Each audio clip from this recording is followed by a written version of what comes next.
when each week Laugh-In looks at the news, past, present, and future. What's the news across the nation? We have got the information in a way we hope will amuse you. We just love to give you our views. Yeah. Ladies and gents, Laugh-In looks at the news. Sing your little heart out, honey. Yeah. Ladies and gents, Laugh-In looks at the news. Here's Dan! Yes, and now here with the news of the present. The man to whom the news wouldn't be the news without the news. Here's Dickie.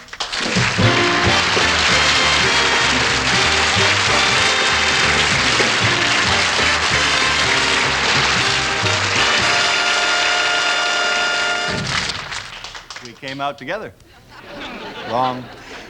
Well, ladies and gentlemen, may the good fairy pour swarly all over your keckle-peck. That ought to get you.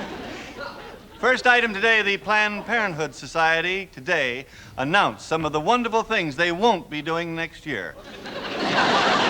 So far today, in 1968, the marriage rate has gone up almost 15%, which means that leap year has certainly started off with a Bang! well, cruising right ahead. Today was the day that Robert Dunn had predicted the world would come to an end. Mr. Dunn was proven correct today when he was hit by a truck. Okay, take it away, Goldie. And now with the news of the past, 20 years from now, 1988, here's Dan. That's the news of the future. 20 years from now. 1988. The entertainment industry watches as the battle continues to wage between the Smothers Brothers and the CBS censors. From the CBS headquarters in Miami Beach, Florida, a spokesman for CBS said, "Beep, beep, beep, beep, beep, beep." While the censors at NBC snapped back with this crisp comment. At the same time, ABC was saying, "We don't even have a show on at that time of night." While the chairman of the FCC summarized the president's position like this.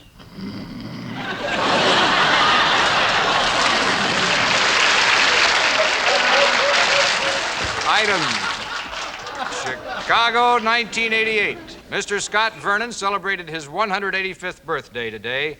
Mr. Vernon is perhaps the most famous of the many successful heart transplant recipients. We now take you to Chicago and to Mr. Vernon. Mr. Vernon, how many hearts have you received?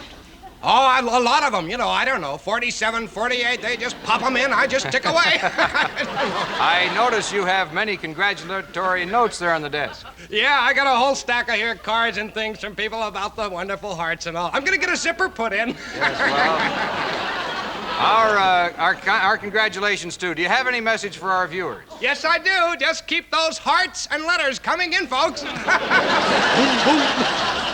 Now with the news of the past, Laugh-In goes merrily back through history to the good ship Mayflower, which has just dropped another anchor in Plymouth Harbor. So, as we leave the good ship Mayflower and head forth into this new land, which we have named after our navigator, Amerigo Vespucci, we will sing the new national anthem, which bears his name. All together now. And a 1, and a 2, and a 3, and a 4. Vespucci, Vespucci, God share his grace on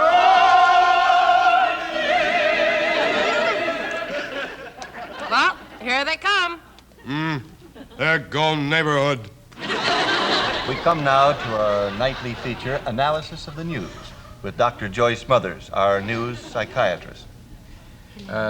Hello, Dr. Mothers. This week we are taking a look at Howard Hughes. Oh, what a coincidence.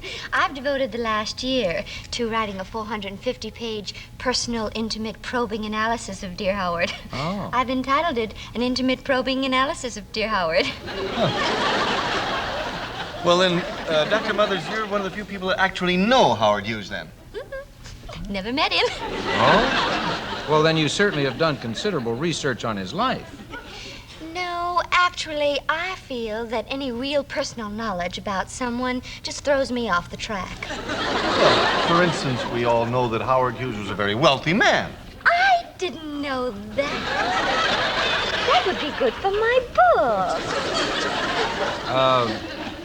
From a psychiatrist standpoint, Dr. Mothers, why is he doing all this? Well, as I can see it, he, as a child, obviously led a deprived life. Well, no, actually, he didn't lead it. He was wealthy even then. Well, that only goes to prove my point.